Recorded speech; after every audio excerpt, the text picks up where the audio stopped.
Salut à toi, on va parler aujourd'hui du deuxième accord Toltec. On va avoir quelques idées pour le mettre en application.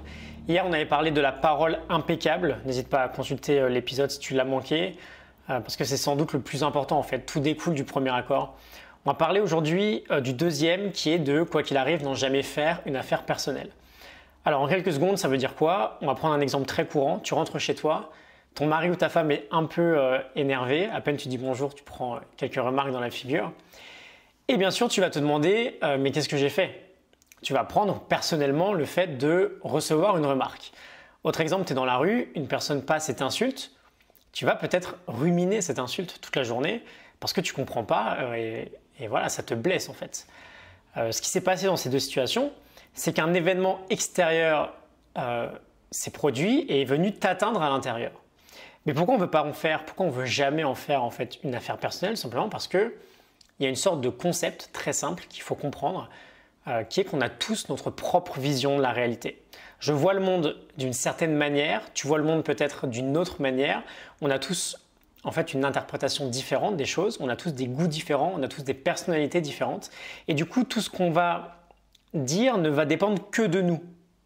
Je vais peut-être trouver quelqu'un très joli et une autre personne va la trouver pas très jolie.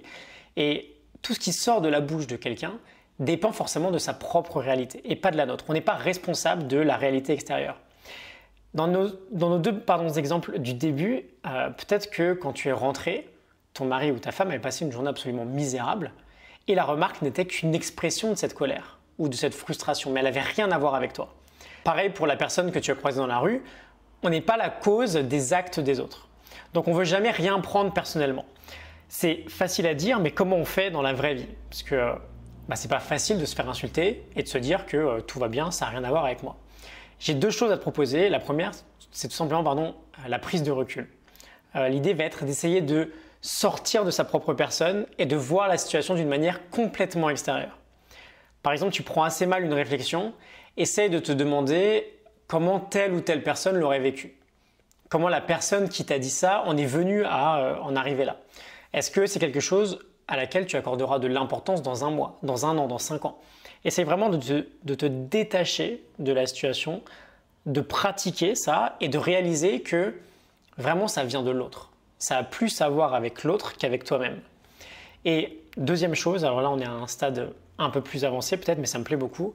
On reprend une troisième fois l'exemple de la remarque. Tu rentres chez toi, tu te prends un commentaire pas terrible. Ne rentre pas dans le cercle vicieux, dans le cycle négatif qui est en cours. Qu'est-ce qui se passe dans notre quotidien? Souvent, ça part d'une seule personne. Un exemple au hasard, tu as le bébé de ton patron qui passe une très mauvaise nuit. Du coup, ton patron ne dort pas de la nuit, il est crevé le matin, il s'engueule avec sa femme parce qu'il est crevé, il arrive au bureau, il est de mauvaise humeur, il fait des réflexions à ses employés, et ensuite tout le monde rentre chez soi super énervé.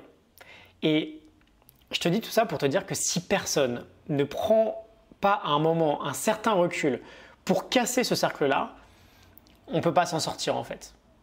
Demande gentiment en rentrant comment ça va. Est-ce qu'il s'est passé quelque chose de pas génial dans la journée qui fait que tu réagis comme ça? Mais ne rentre pas dans le cercle négatif de à ton tour prendre la remarque personnellement et je sais pas, aller engueuler tes gosses parce que toi aussi tu es énervé du coup. Ok? J'aime beaucoup cette idée de vraiment briser le cercle au lieu de prendre pour soi et partir dans un même délire en fait. Je te laisse réfléchir à tout ça. C'est des idées assez puissantes. On se retrouve demain pour la suite. La morning note du livre Les 4 accords Toltec de Don Miguel Ruiz est en description. Tu peux aller voir ça si tu veux. Je te dis à demain. Salut.